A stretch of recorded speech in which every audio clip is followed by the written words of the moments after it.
getting on the board in some capacity could be the priority.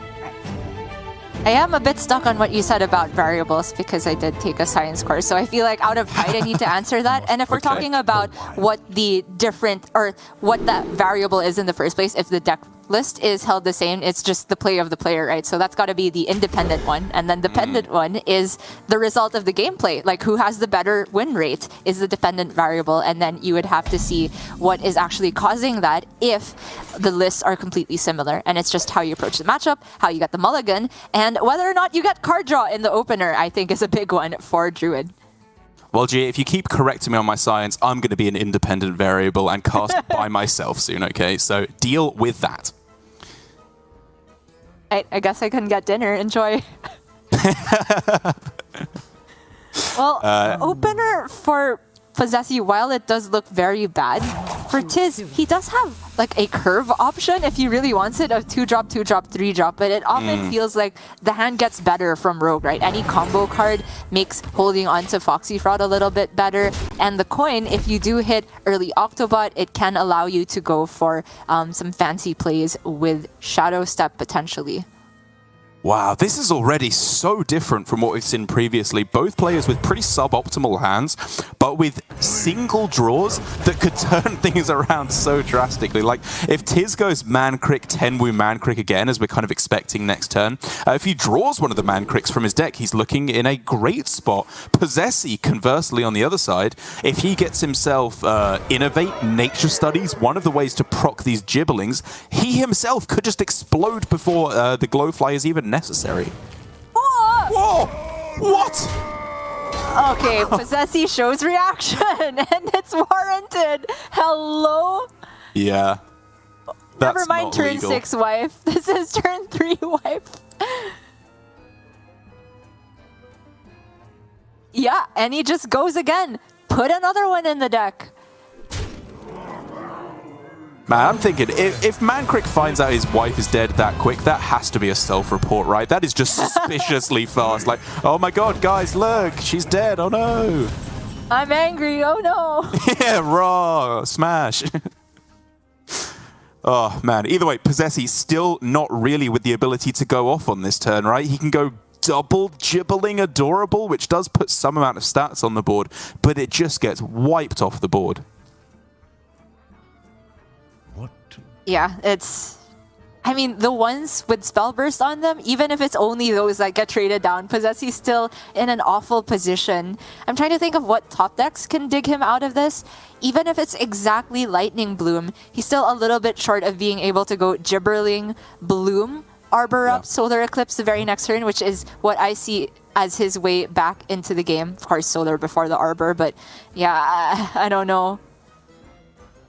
I guess you can throw one Gibberling if that's your out. Like you can go Gibberling, Adorable, Marcel, or maybe just Power of the Wild for a minion at that point. I don't know. Problem is then you've used up 2 spells from your hand and you kind of need the Glowfly to go off next turn.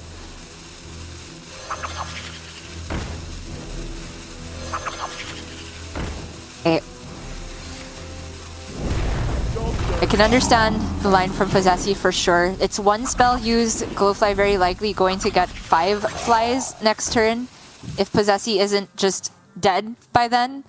And then hopefully he can top deck either Vate or Lightning Bloom by turn 6 to go for the Arbor up with Solar Eclipse game plan. Oh, Octobot now though. Yeah, I'm kind of leaning towards just going Secret Passage, right? This hand doesn't do enough for me. Yeah, that's fair.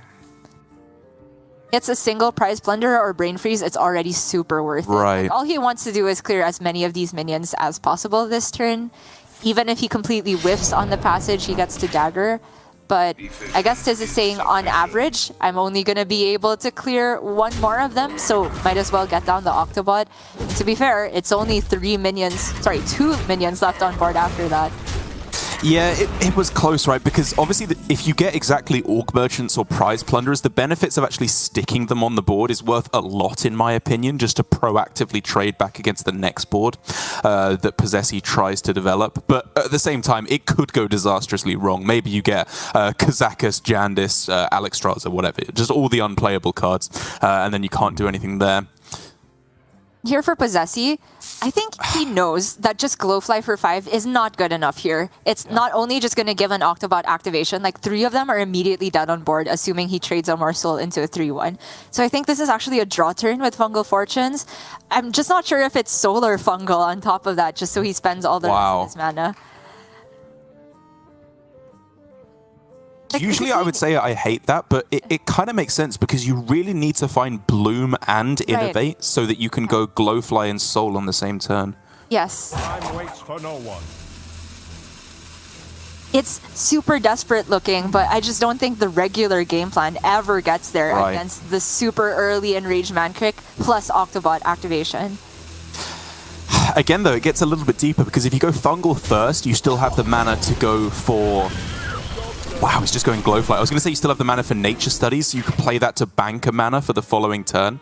But Posesi just saying, you know what, this is hopefully good enough and just throws it down. But I think for TIZS, this is going to be a very easy secret passage and then just discount everything with the Octobot. Really? Wow. He's discounting 4 cards here, but I'm pretty sure you still just want to play Passage, so wouldn't he rather get like the ability to almost guaranteed play all the cards from the Passage? Yeah, I definitely disagree with this. I was thinking like maybe he's going to play the Foxy Fraud so that you can then go for a cheaper Vanessa or Swindle afterwards that kind of saves an extra mana, but even then, he just can't play the Swindle now, right?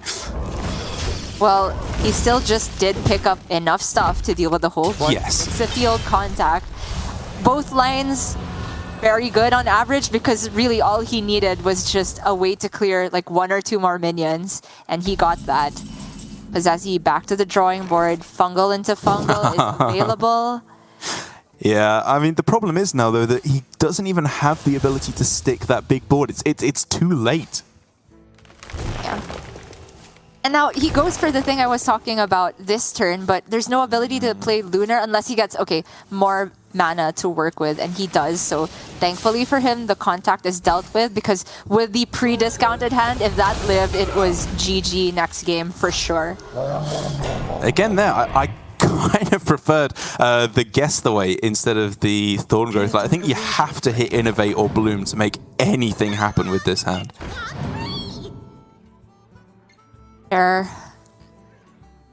Growths are somewhat challenging the 3-1 on board, so I don't hate it, but he does need something more than that. It could be he's thinking just take a whole nother turn off by drawing, and then another halfway play of just Thorn Growth for defense. But by then it might be too late, and also in any of these turns, TIZS could have hit the Cult Neophyte. Shooting Star is obviously incredibly powerful in the matchup, but I would honestly hear out the argument for just Spring Water. Like, as long as you don't draw completely dead for the next few turns, you should be absolutely fine.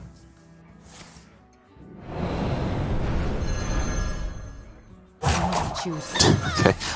Honestly, I kind of preferred even just stepping the Mankrik there, just to heal it up to a 3-7 again after you trade. Yeah, it is like a guaranteed decent expenditure of mana, whereas One Thief sometimes whiffs. I would call the Flurry a pretty big whiff here, but TIZS is winning so hard that it does not matter. Yeah, it's all good, especially as an Octobot cheapening this Alexstrasza means that we're just looking at straight up lethal in the next couple of turns. Posesi, I mean, just nothing. Both Gibblings gone, Glowfly gone. He only has one way to even really generate a big board left in the deck, and he has not found it.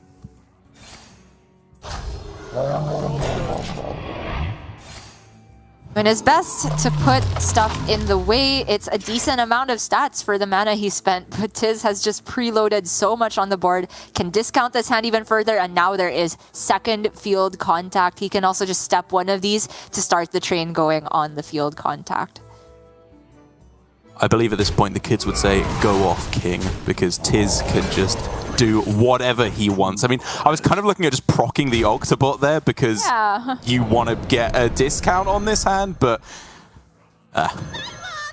What do I know? This wins too. He can flurry these two at the very worst and just push for the counter lethal. But I like the discount, so Alex could come down next turn. Yeah, same. Same. Okay, can proc it. Yeah, that's perfect. Absolutely perfect. Wow. But he's targeting the Foxy instead. Okay. Is he going to shooting star his own Octobot here? Like, I don't know. I don't think so.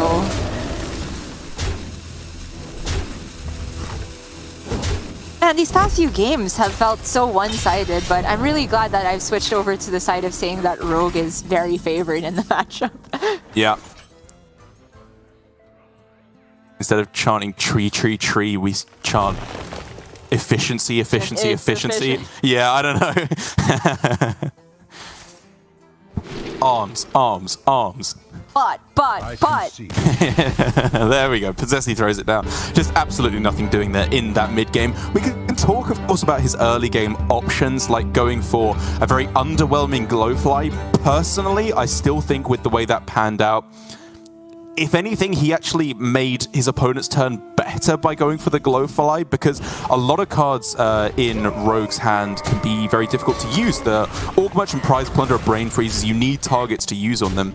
And so I think going for the card draw, setting up for one big Glowfly turn afterwards, in my opinion, was a slightly more secure route to victory. Or give you a chance, at least. Right. I mean, it was obviously a bad situation to make a desperate play as the one I suggested with the Solar for card draw, because you do generally want to save Solar to go with Arbor up for the immediate lethal, but the more pressing problem was just building a board that actually stuck for a turn, because the 5 Glowflies against 3 against 3 minions that were already on board there was just never going to stick whatsoever. We do know, however, that Posesi is able to fight back with this OTK Demon Hunter, which I know Derek has been saying pretty often is not actually that favored against Rogue, but I still think it comes out with a slight advantage in the matchup, and I think it is a very decent counter queue. That's fair. I mean, my opinion on all Rogue matchups is basically, what has my win rate been on ladder for the day with Rogue? Did I win my 3 games that I played pre-broadcast, or did I lose all of them and come on salty? Pretty much defines all of it. But I do think... having played a lot more Rogue this expansion, I think that it has a lot more ability to actually put on pressure in the early game. I think that it's very often underestimated how aggressive Rogue can be, and really how little damage you need in the early game to actually push for lethal. Because obviously it's different against Demon Hunter that can massively heal in huge burst turns. But if you can just stick a bit of damage, and then going into turn 6, they want to play Skull instead of removing, there are aggro game plans that can get it.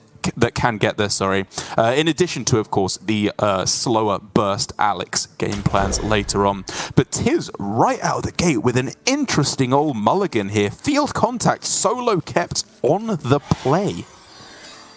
It's the Gabby school of thought. I don't necessarily know if I can attribute that accurately, because I don't think I remember seeing him playing or making that keep against specifically Demon Hunter, but just every other matchup that I saw him on stream, at least during Orgrimmar, he was keeping field contact all the time. The argument being that field contact is kind of the centerpiece that allows all of your other tools to actually draw you into more value. However, I'm not necessarily sure if that's game plan A against OTK Demon Hunter. I think game plan A is trying to go for the 3-4-5 curve, ideally with the Mankrik and Kazakus Golem. He does have the Jandis to top that out, but it takes a while to get there. Yeah, plan A for me is Kazakus, 5-cost Golem, and then replay it with Shadow Steps and 10 Woos to try and just get huge pressure on the board that the Demon Hunter really can't deal with. Field contact, like, again, you need Octobot for it to do anything at all before turn 4 or 5. I mean, really turn 5, to be honest.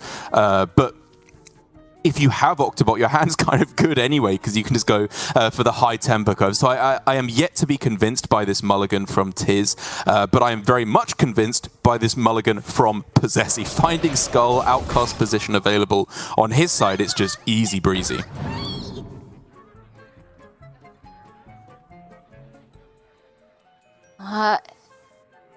Feels like Oasis is the only one that really does anything here. He can maybe set it up next turn, and a lot of the time Demon Hunter would think about attacking into a small minion just to clear it off the board. I kind of like the look of Evocation, not really to actually use it as it's intended, but just to go Evocation Secret Passage and keep all the cards in your hand after it comes back. Like it comes up more than you would think. It's a niche play, but it's a powerful one when it's offered. Is it though? Is random mage spells the way to beat Demon Hunter? It's better than the other stuff. I don't think that Oasis Ally was really doing that much. Having to spend 3 mana on it is so much in the early game. Because what is he doing next turn? Just contact Og Merchant? I think so. I mean, he kept it. Play it. Okay. Well, for Posesi, the game plan is so simple. All he needs to do is make sure that this philosophy is played before turn 5 so that he can coin out the skull in outcast position. Posesi just going to make quick work of the One Thief, spend your mana, all good. It's quiet. Too quiet. That's an upgrade! Probably.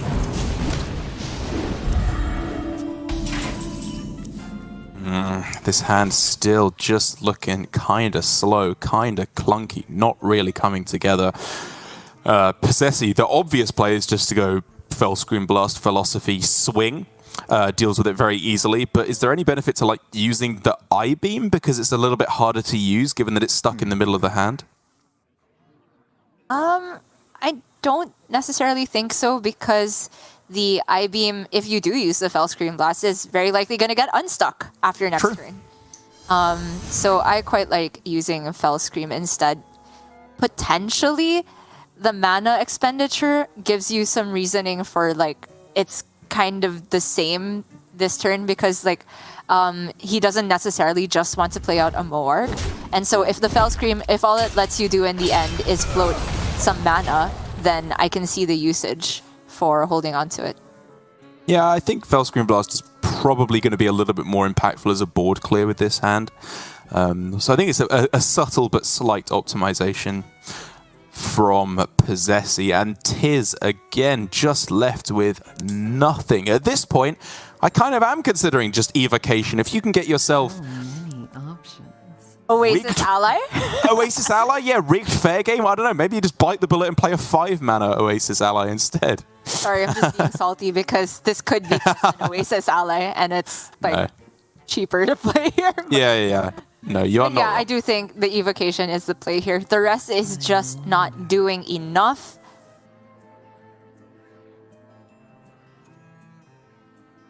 He can't afford to try and get the fancy play with Secret Passage because he's just not pressuring Posesi at all in the mean. Oh my gosh. Second field contact. Oh. Tempo contact and then shoot it. Oh my goodness. He's just shooting his own minions. It hurts. Okay, it's back in the hand, but step is a valuable resource. I don't even know if that was good to do at the end. Like, maybe you want to save the step to go with the Jandis. Yeah, maybe. It's better. It's a tough one. But I mean, so far, I think we can agree. This is just... It's like being on holiday for Posesi. It couldn't be any better. It could be. Like, TIZS could just be dead next turn. We've seen that from a lot of Demon Hunters, but it's very good. Okay, it's like going on holiday in the UK. It's nice, but it could definitely be better. Whoa! Okay. That's a thing. It survives past Moarg Immolation. That's a big deal.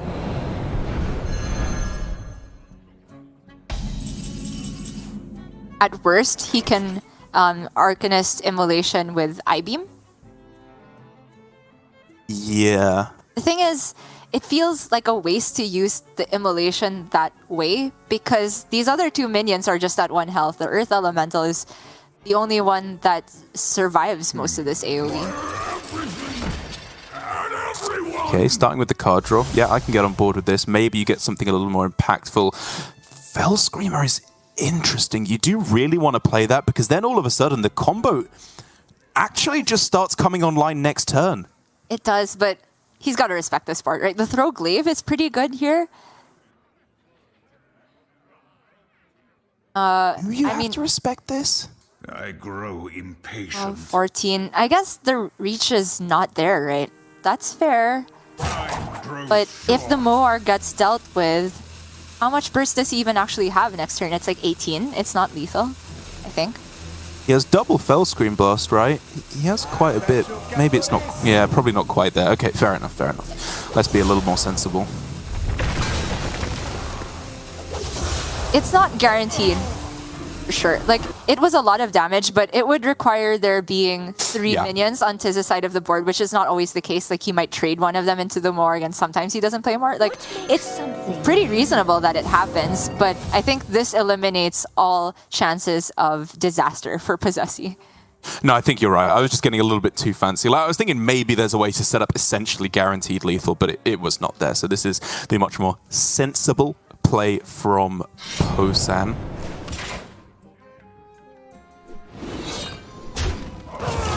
Having to use the Arcanist for the second throw glaive is a little bit painful though, because now the combo is kind of far away, but he's definitely under very much less pressure. Oh, I mean, he's under so much less pressure. Like, here from Posesi, you absolutely can just go Fell Screamer Acrobatics or, I don't know, Immolation Aura maybe is worth it. Whatever. You just set up for the lethal in the next couple turns. Just trying to figure out what he's cut from the list to make room for those double acrobatics. We're not seeing that all the time. He's still fitting the ooze in there.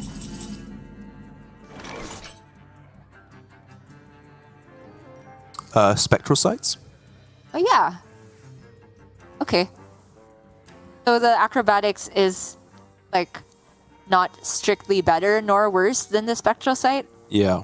Because it will always draw you 2 even if it's not outcast. But a lot of the time you are only drawing for 2. It's very rare you actually get to draw the full 4. Yeah, I mean, you very rarely, if ever, have hand space to draw, even if you have the mana available. But Talented Arcanist is a very juicy pickup. Yeah. Now with Raging Fell Screamer, we've got to be looking close to lethal, if not actual guaranteed in the next couple turns. Definitely feels like it.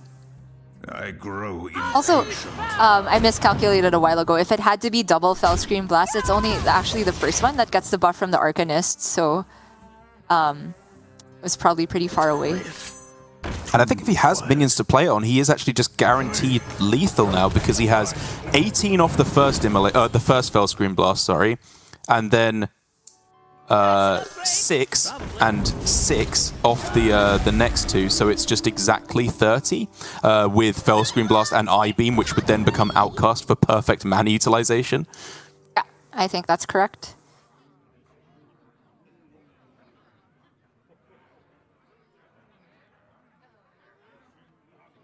So TIZS probably just takes Cram Session here so he can spend his mana. From his perspective, he's not dead. So his best out is, you know, trying to land the Alex into Tenwu, something like that in the near future. Yeah, I mean, his out is his literal next card is Cold Neophyte. Outside of that, it's just game over. Oh, obviously he doesn't know that, but it's yeah. At this point, we can see his only real shot.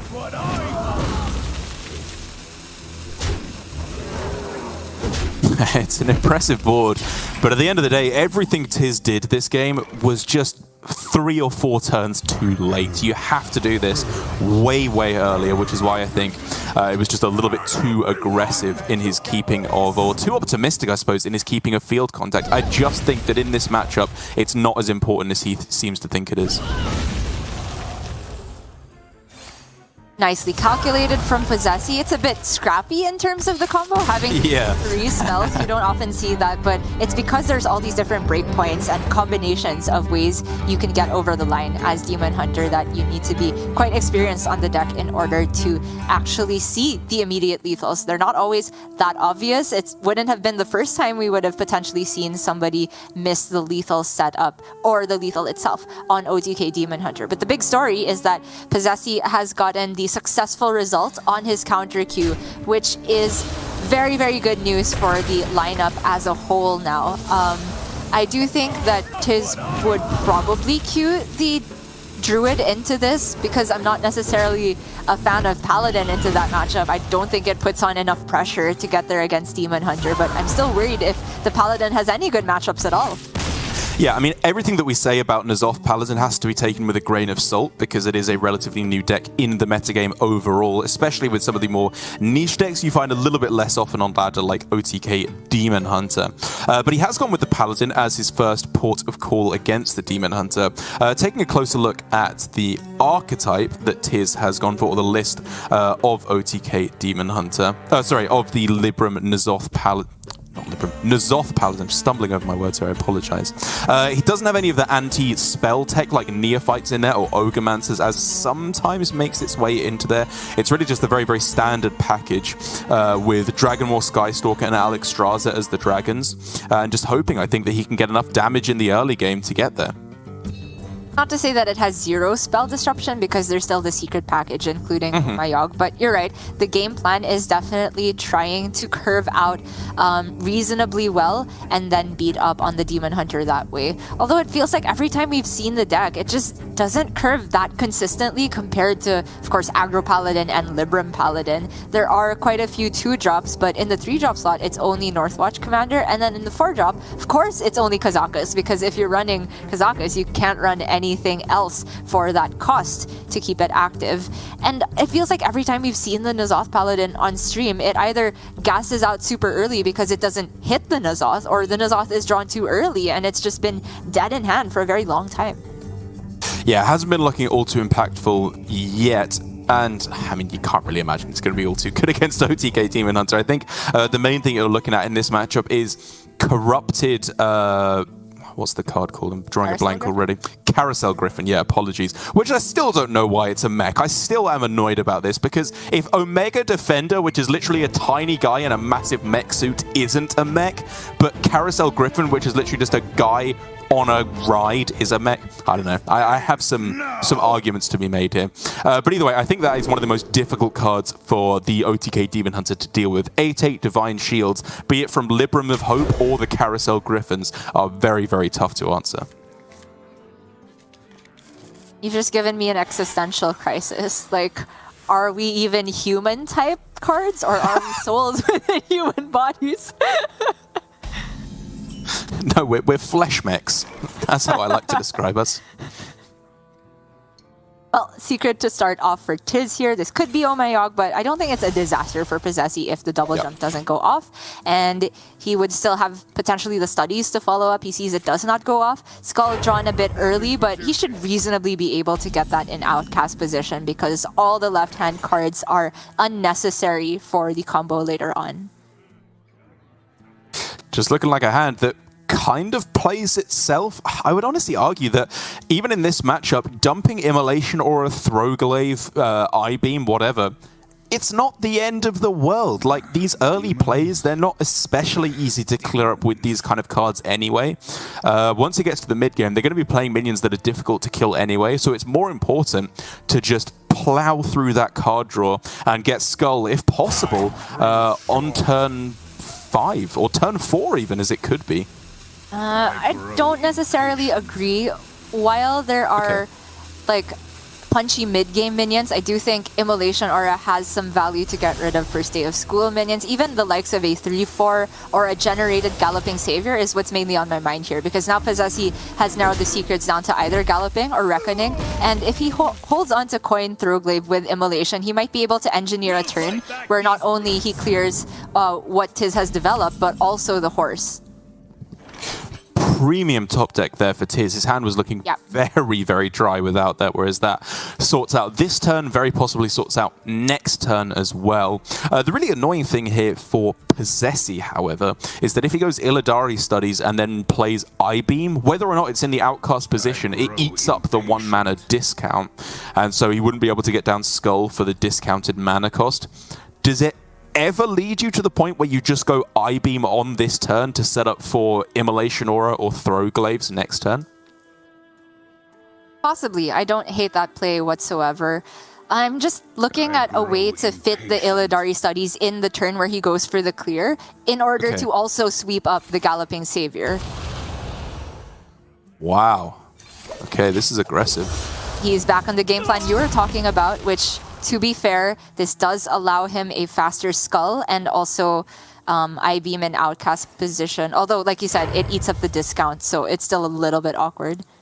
Oh! Knight of Anointment? Yeah, these are all pretty sick. Even Reliquary, you're not going to turn your nose up at. May the light. That's like first day of school creating Aldor Attendant. In Libram Paladin. Yeah, Reliquary definitely looks like it's on the menu here. It's still chump change in terms of pressure, but we do see these double Hands of Adal in TIZS' hand, which might make Posesi potentially regret having used the Immolation Aura, but he is able to maneuver this turn such that the Studies discount gets on the skull. I think I like the look of Kurtrus, yeah, just because it's the best if you don't outcast it. Ooh, that top deck though. This is getting powerful. Playing that though. Really?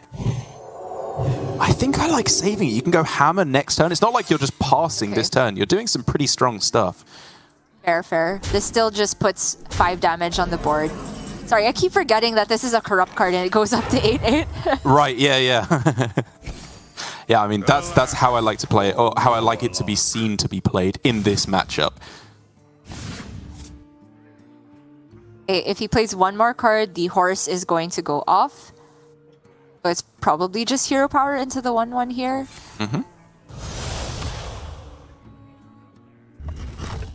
And this is when things start to get scary for Posesi.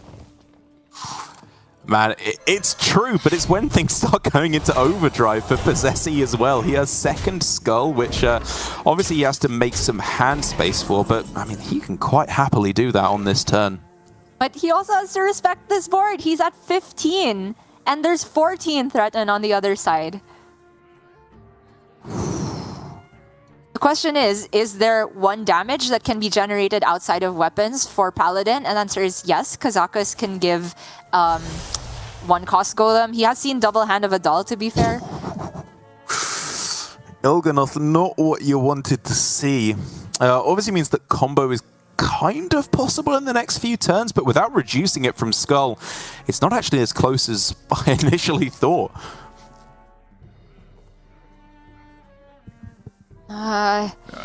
There's like no cheap minion to put the spell damage on, which makes this even more difficult to put together. Like, you can't even play the Kurtrus without it immediately dying. Yeah. Time grows short. And so is it not an easy turn. Is it just skull anyway? Bet that TIZS doesn't have 1 damage and hope that you discount a combo piece for lethal the next turn? It feels that desperate. Then you have to get rid of a card first, right? Or you're overdrawing. Like, I mean, he just doesn't have time. He just has to overdraw. That's how bad the situation is. He did discount a combo card. Oh, no! He lost the use. He needed Moarg there. That needs to be like exactly Arcanist plus Moarg. And now for TIZS, he just... Yeah, keeps the pressure rolling. Absolutely no questions asked. He's 1 damage off lethal. Brooms can't go face, unfortunately. Oh, well, fortunately, I guess. But now for Posesi, he needs a miracle to pull him out as Moarg is burnt. Disaster. 3 secrets in play. I mean... He starts Philosophy to test Oh My Yogg. And then... If he can maneuver a turn to stay alive with the heal, because Il'gynoth with 3 spell damage, but it's only 3 on the first spell scream, it's not working.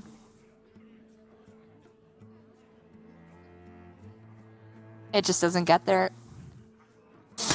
Yeah, it's going to have to be a heal turn.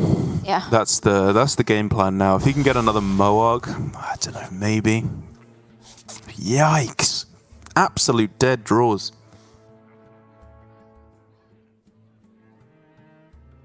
So it's like Immolation, Talented Arcanist, Ethereal Aug Merchant, and Fell Scream Blast would deal with 2 minions only. Yeah. I mean, he has to go for it. Yeah. Like, he can get way out of lethal range here. He can do a lot on this turn. Okay, fitting in the I-beam is huge. Alive. Winning, Alive. questionable. Alive, definitely. Yeah, man, it's just the fact that Double Skull really didn't hit any of the combo pieces whatsoever that hurt him so drastically here. If he'd hit a Moarg, Il'gynoth, obviously, he could have just won on this turn.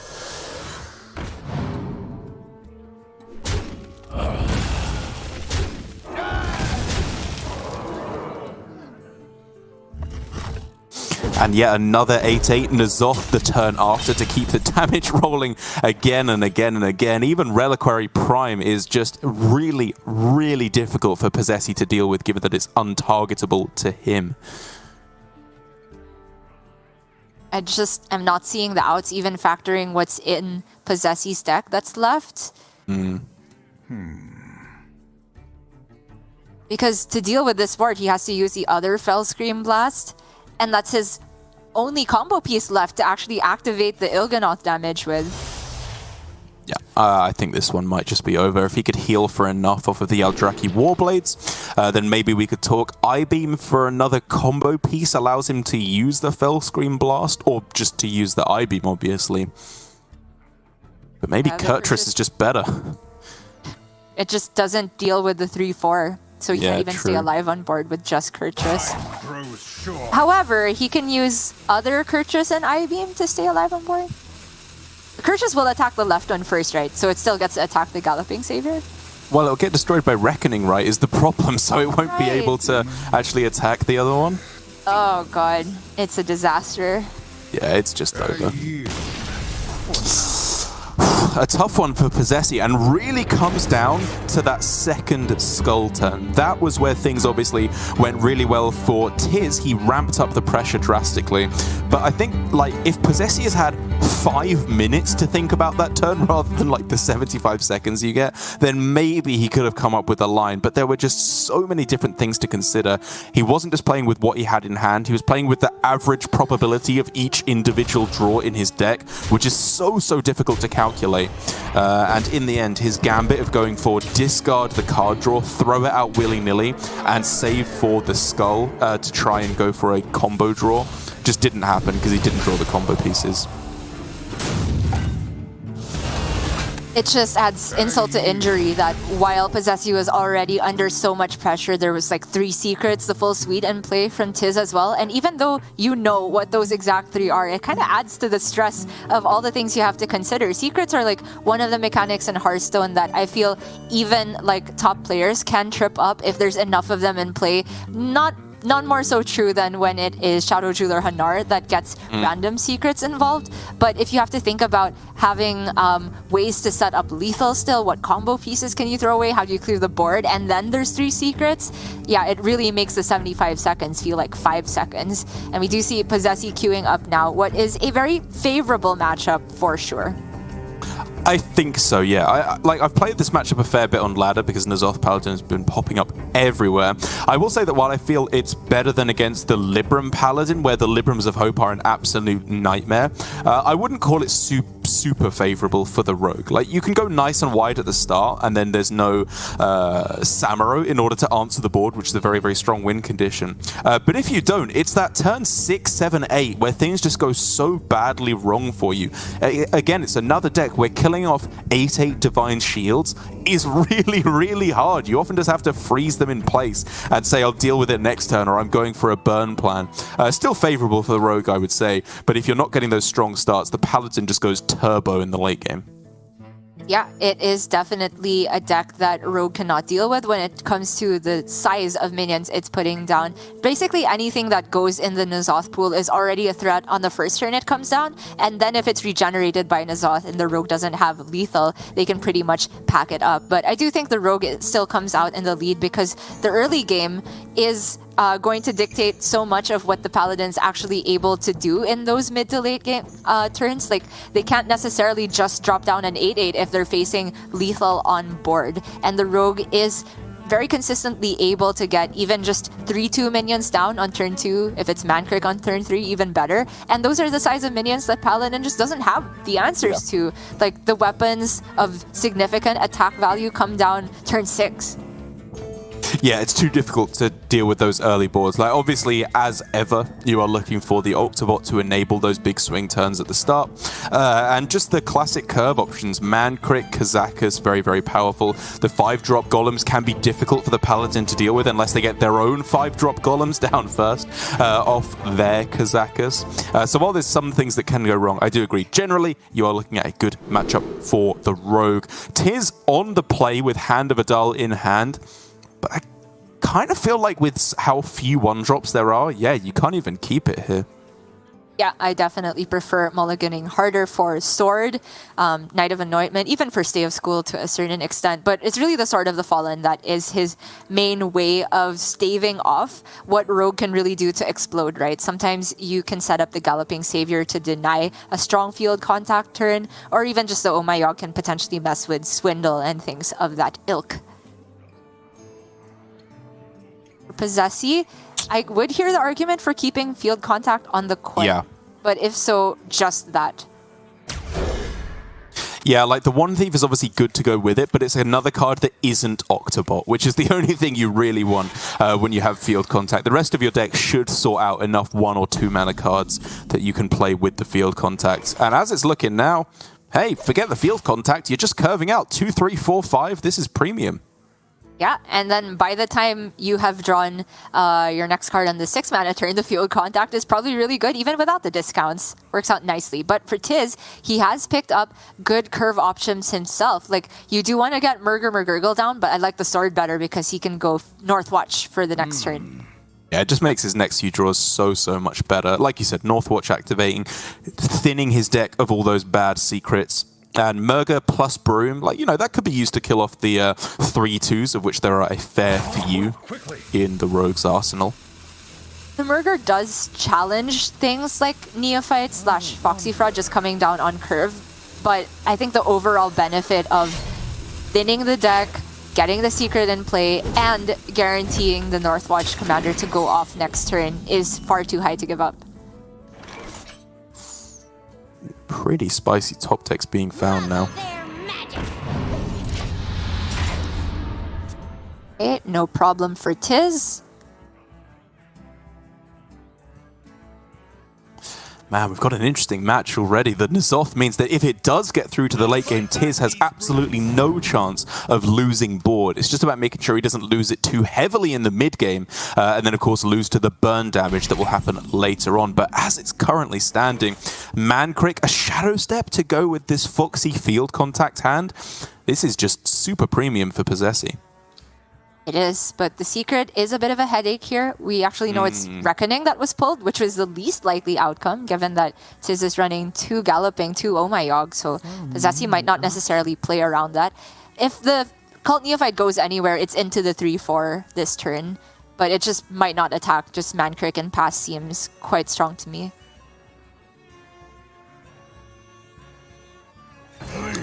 I'm kind of still interested in an attacking phase, I've got to be honest. Like, I know that it can proc the Reckoning, but it kills a 3/2, which is not that bad considering you have Kazakus Mancrik. And if it's not, which you said it's very unlikely to be, or fairly unlikely to be, you just get 3 damage, and that's very relevant in the matchup. I just feel like Posesi's position should be trying to take trades, though, because he does have a lot of value. I'm really worried about, like, if the Kazakus whiffs on any response plays, like, how does he respond to these smaller minions from TIZS? That's fair. That is fair. And I mean, most of the time he gets to have his cake and eat it. Is just the risk that things could go wrong, as they did. And so now for Posesi, Kazakus just straight up is looking a little weak. Obviously just trades straight up with the 3/1 on the other side. So, I mean, you could obviously deviate with field contact on this turn. You could start with the coin to see if that's a possibility. Or you could go Kazakus and choose 1 to try and set up for a stronger field contact next turn.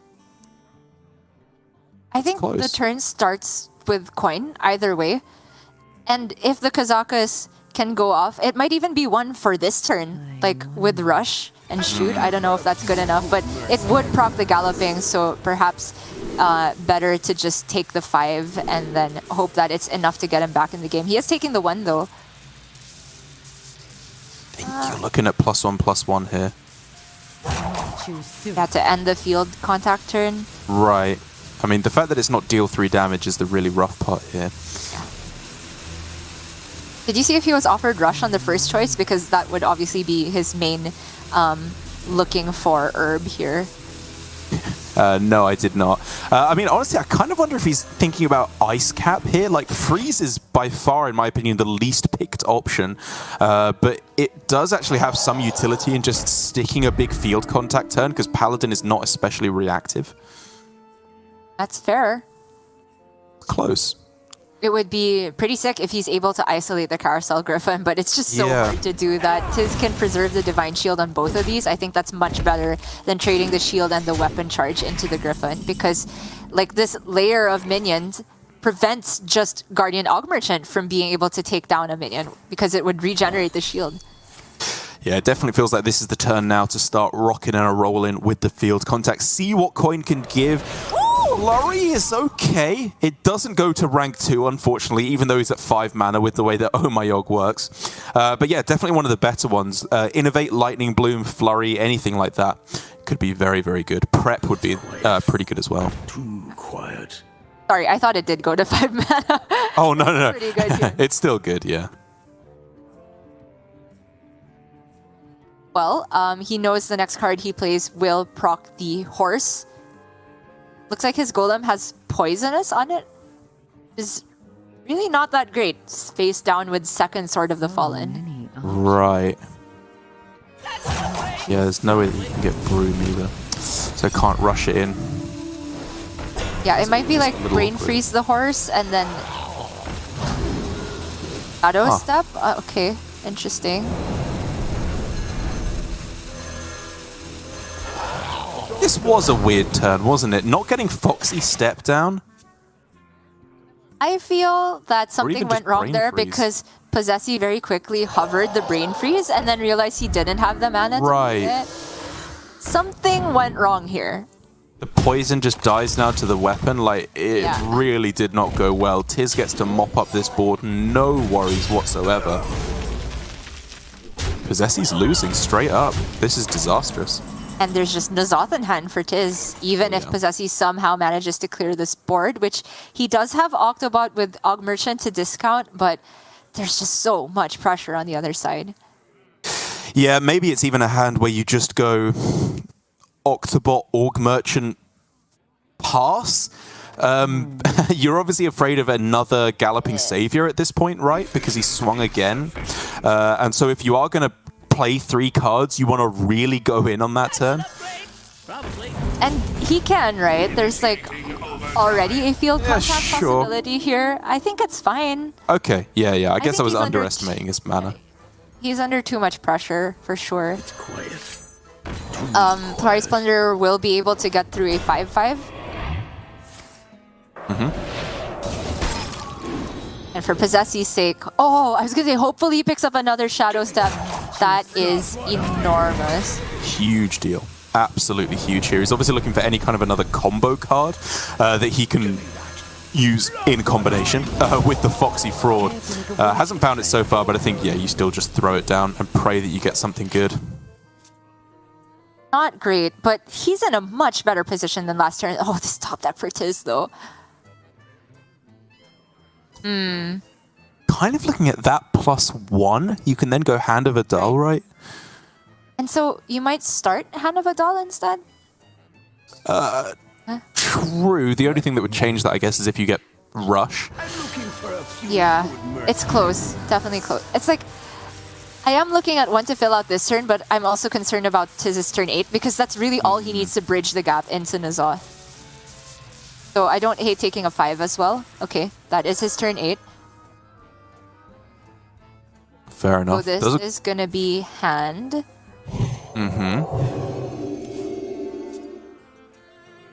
Oh, Ooh. that's insane. Nana's Pretty- looking for. pretty good. Move quickly. Trades down 3-2.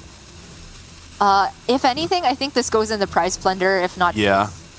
Yeah, those are the only two that I'm interested in. No Alex Straza, you know, I don't mind the trade or the face. I'm pretty ambivalent. TIZS also undecided there. Okay, One Thief, not enough mana to get Flame Strike, but like Combustion does some pretty good work here on the Murger.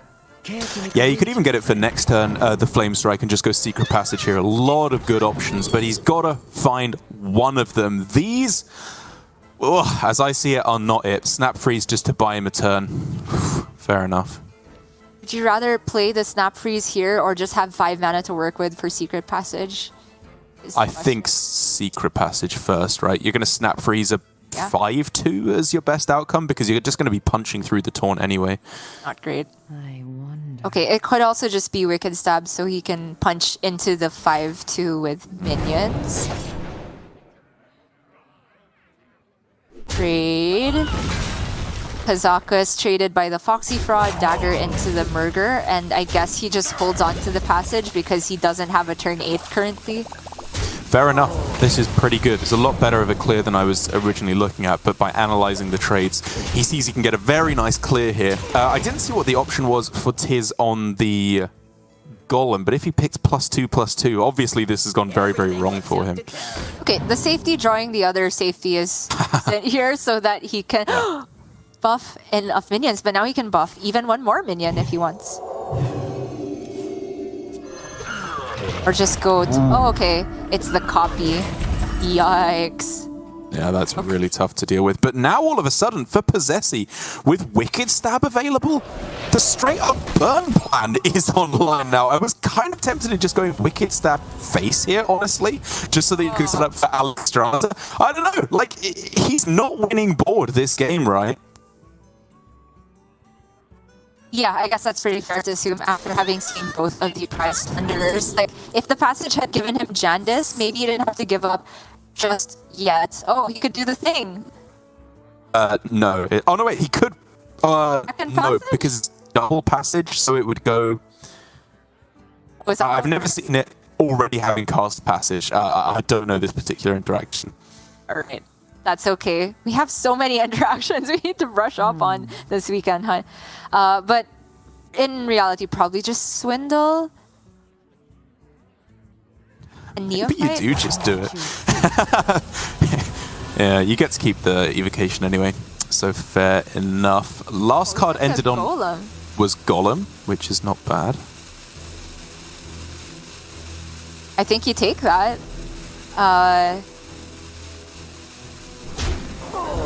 Obviously, Posesi's just praying that there is no N'Zoth to follow up, but he will get the bad news.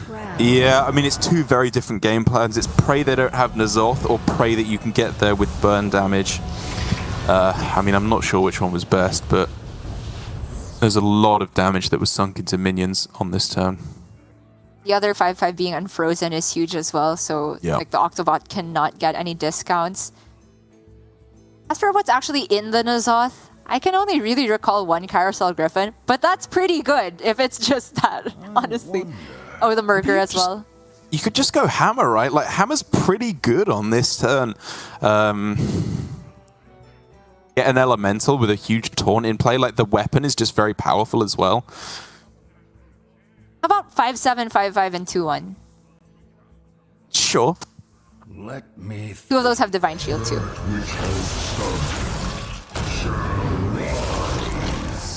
Oh, and a horse. I forgot. Oh yeah, the beast. Fair enough. Yeah, this looks good enough to me. Alex Straza Tenwu, technically available, but no mana available to make it work. And I think for Posesi, we're looking for some big ol' outs off of the evocation. Even Flame Strike doesn't even scratch most of these Divine Shield minions. We're looking for Font of Power into Varden, but not a thing here.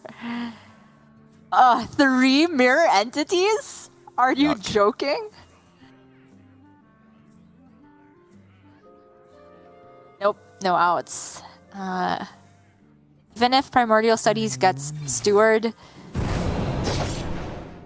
I don't know, another Flurry, maybe that's out. Another 2 or 3 Flurries, something like that.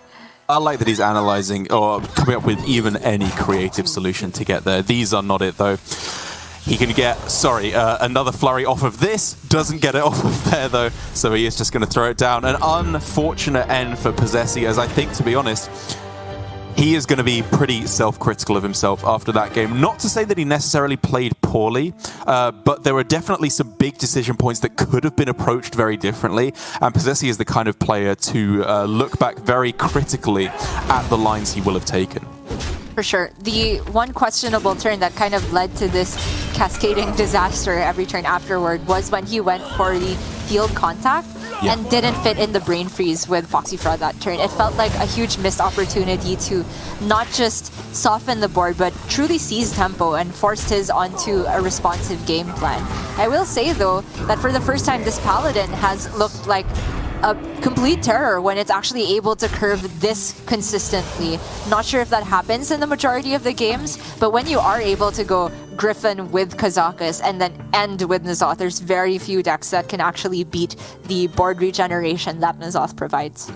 Yeah, nothing fancy, just big minion every turn, go face, and it gets